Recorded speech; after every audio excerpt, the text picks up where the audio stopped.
Assalamualaikum warahmatullahi wabarakatuh. Perkenalkan, saya Rahma Suci Fitria sebagai moderator dari kelompok 2 mata kuliah Metodologi Penelitian Pendidikan IPS kelas 6A yang akan mempresentasikan materi dengan judul penelitian asosiatif dan eksperimen. Dengan anggota kelompok yang bernama Nindi Pradita Ayu, Novi Safiatur Rohmah, Nur Aswiana, Kori Intan Lutfiah, dan Cindy Handayani. Kepada teman-teman saya dipersilahkan untuk mempresentasikan materi tersebut. Baik, di sini saya akan menjelaskan tentang penelitian asosiatif. Penelitian asosiatif atau hubungan merupakan penelitian yang bertujuan mengetahui hubungan antar dua variabel atau lebih. Dengan penelitian ini dapat membangun suatu teori yang berfungsi untuk menjelaskan, meramalkan, dan mengontrol suatu gejala. Pada penelitian ini, minimal terdapat dua variabel yang dihubungkan. Menurut Dr. Haji Ahmad Qurtubi MA, mengemukakan bahwa penelitian asosiatif didefinisikan sebagai sebuah penelitian yang memiliki tujuan untuk mengetahui hubungan antara dua variabel. Contoh penelitian asosiatif ini adalah hubungan antar persepsi siswa tentang layanan perpustakaan sekolah terhadap motivasi membaca siswa di MAN 2 Bogor. Pengumpulan ini dilakukan penelitian dengan cara menyebarkan kuesioner atau angket kepada sampel. Di dalam pernyataan ini juga memuat tentang pernyataan yang mengacu kepada kedua variabel, yaitu variabel persepsi siswa tentang layanan perpustakaan sekolah atau X dan variabel motivasi membaca atau Y. Hubungan antara variabel dalam penelitian asosiatif. Menurut Singarimbun dan Effendi 1989 mengemukakan bahwa hubungan antar variabel dapat berupa hubungan simetris, timbal balik, dan interaktif. Yang pertama ada hubungan simetris atau sama. Menurut Purwanto 2010, hubungan simetris adalah hubungan antara dua variabel yang bersifat sejajar atau sama.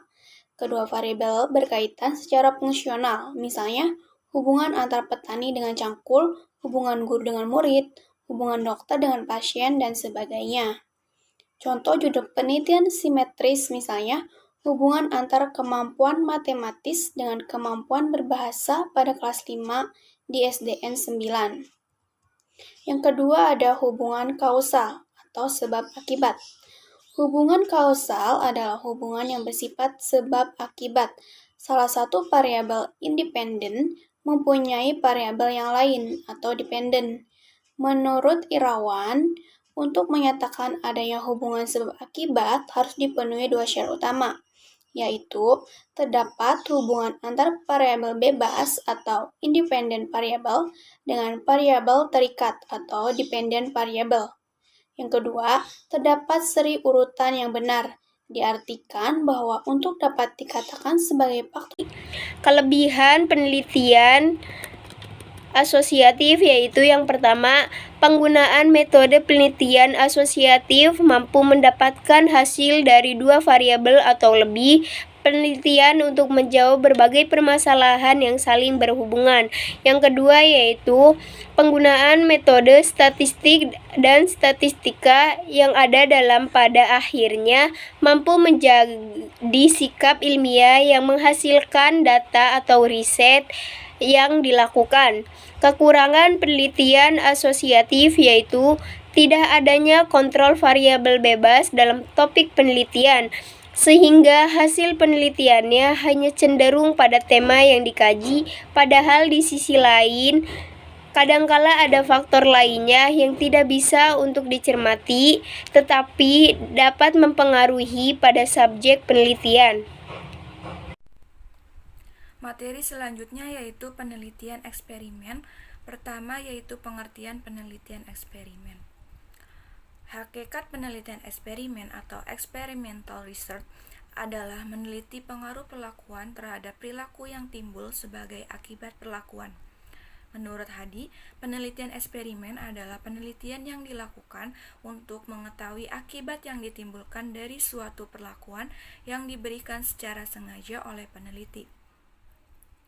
Lati pun mengemukakan bahwa penelitian eksperimen merupakan penelitian yang dilakukan dengan melakukan manipulasi yang bertujuan untuk mengetahui akibat manipulasi terhadap perilaku individu yang diamati.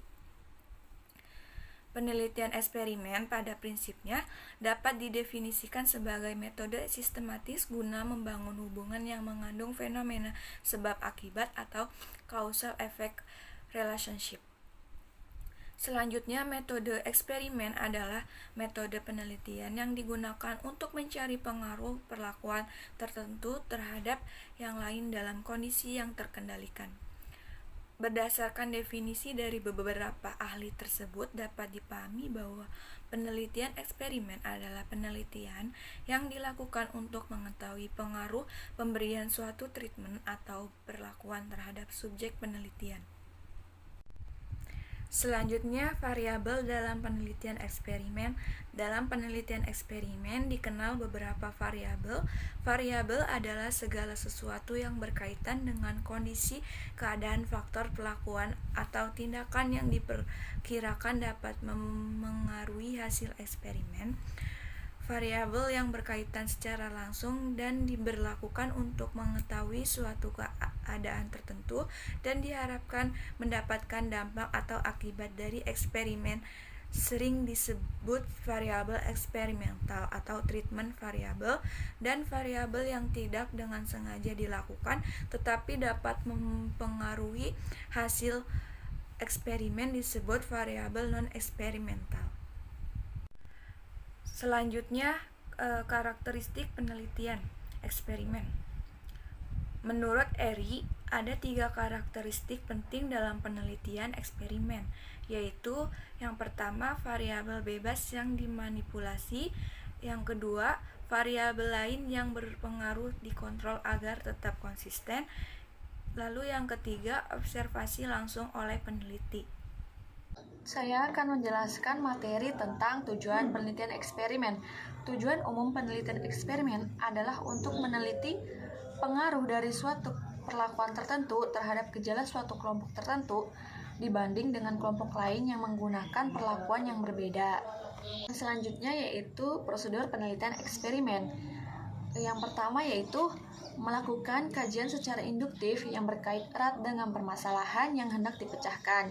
Yang kedua, mengidentifikasi dan mendefinisikan masalah. Yang ketiga, melakukan studi literatur dan beberapa sumber yang relevan, memformulasikan hipotesis penelitian, menentukan variabel, dan merumuskan definisi operasional dan definisi istilah. Yang keempat yaitu membuat rencana penelitian.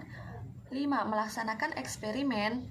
Keenam, mengumpulkan data kasar dan proses eksperimen.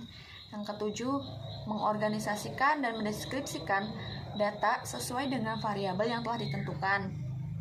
Yang kedelapan, menganalisis data dan melakukan tes signifikasi dengan teknik statistika yang relevan untuk menentukan tahap signifikasi hasilnya.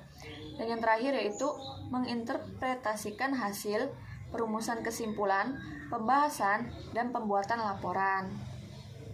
Selanjutnya ada macam-macam dan contoh penelitian eksperimen. Penelitian eksperimen dapat dibedakan menjadi 4 macam, yaitu eksperimen murni atau true experimental, ada eksperimen kuasi atau quasi eksperimental, yang ketiga ada eksperimen lemah atau weak eksperimental, dan yang terakhir ada eksperimen subjek tunggal atau single subject eksperimental.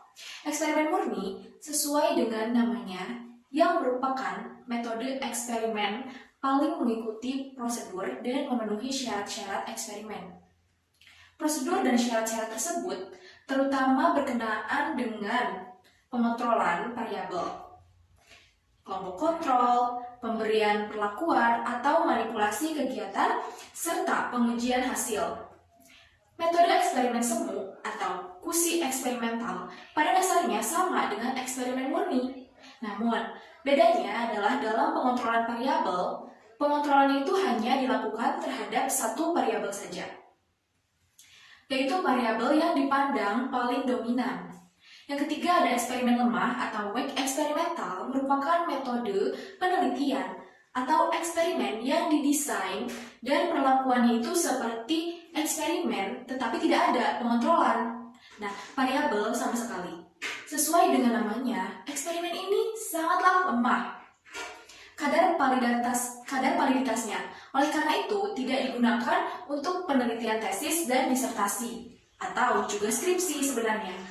Nah, yang terakhir ada eksperimen subjek tunggal atau single subject eksperimental, merupakan eksperimen yang dilakukan terhadap subjek tunggal. Dalam pelaksanaan eksperimen subjek tunggal, variasi bentuk eksperimen murni, kuasi, atau lemah berlaku. Selanjutnya terdapat kelebihan dan kekurangan dalam penelitian eksperimen. Kelebihan penelitian eksperimen dalam penelitian ini diantaranya yaitu yang pertama, menawarkan tingkat kendali tertinggi. Nah, prosedur yang digunakan dalam penelitian eksperimen memungkinkan peneliti mengisolasi variabel tertentu dalam hampir semua topik. Keuntungan yang satu ini memberikan kemungkinan untuk menentukan apakah hasilnya layak. Nah, yang kedua, variabel itu dapat dikontrol sendiri atau dapat dikombinasikan dengan yang lain untuk menentukan apa yang dapat terjadi ketika setiap skenario diselesaikan. Sedangkan untuk kekurangan dari penelitian eksperimen ini diantaranya yaitu yang pertama, hasil sangat subjektif karena kemungkinan terjadi kesalahan dari peneliti. Karena penelitian eksperimen ini memerlukan tingkat kontrol variabel tertentu. Penelitian ini beresiko tinggi mengalami kesalahan dari peneliti di beberapa titik selama penelitian. Setiap kesalahan, baik sistematik maupun acak, dapat mengungkapkan informasi tentang variabel lain, dan itu akan menghilangkan jenis validitas percobaan dan penelitian yang dilakukan. Yang kedua, kelemahan itu dapat menciptakan situasi yang tidak realistis. Variabel produk, teori, atau ide berada di bawah kontrol yang ketat, sehingga data yang dihasilkan dapat rusak atau tidak akurat. Tetapi, tetap terlihat asli. Ini dia yang dapat bekerja dalam dua cara negatif bagi peneliti. Pertama, variabel dapat dikontrol sedemikian rupa, sehingga mengarahkan data ke hasil yang disukai atau yang diinginkan. Yang kedua, data dapat dirusak agar tampak seperti positif. Tetapi karena lingkungan kehidupan nyata sangat berbeda, dengan lingkungan yang dikendalikan, hasil positif tidak akan pernah bisa dicapai di luar penelitian eksperimental. Menjelaskan mengenai materi tentang perbedaan dan persamaan penelitian asosiatif dan penelitian eksperimen. Berikut ada perbedaan penelitian eksperimen dengan penelitian asosiatif. Yang pertama, variabel independen dalam penelitian eksperimen itu dimanipulasi, sedangkan dalam penelitian asosiatif itu tidak dimanipulasi. Yang kedua, penelitian asosiatif menyediakan bukti empirik yang lebih lemah untuk menyatakan hubungan sebab akibat daripada penelitian eksperimen. Yang ketiga, dalam penelitian eksperimen, peneliti punya kewenangan untuk menentukan kelompok sampel pada treatment. Dalam penelitian asosiatif, kelompok sampel sudah terbentuk, peneliti hanya menginventarisasinya. Kemudian, yang keempat, dalam penelitian eksperimen, peneliti lebih bisa fleksibel dalam memformulasi struktur desain dan treatment, sementara pada penelitian asosiatif itu tidak. Kemudian ada persamaan dari penelitian asosiatif dengan penelitian eksperimen. Yang pertama, kedua penelitian ini memerlukan paling tidak satu variabel kategori atau anggota kelompok. Yang kedua, penelitian ini keduanya membandingkan penampilan kelompok atau skor rata-rata untuk menentukan hubungan atau keterkaitan. Yang ketiga, kedua penelitian ini pada umumnya membandingkan kelompok subjek yang berbeda. Ya, mungkin cukup sekian. Terima kasih. Terima kasih kepada teman-teman yang telah menyampaikan materi. Semoga materi tersebut dapat bermanfaat dan dapat menambah ilmu pengetahuan kita semua. Saya tutup billahi taufik wal hidayah. Wassalamualaikum warahmatullahi wabarakatuh.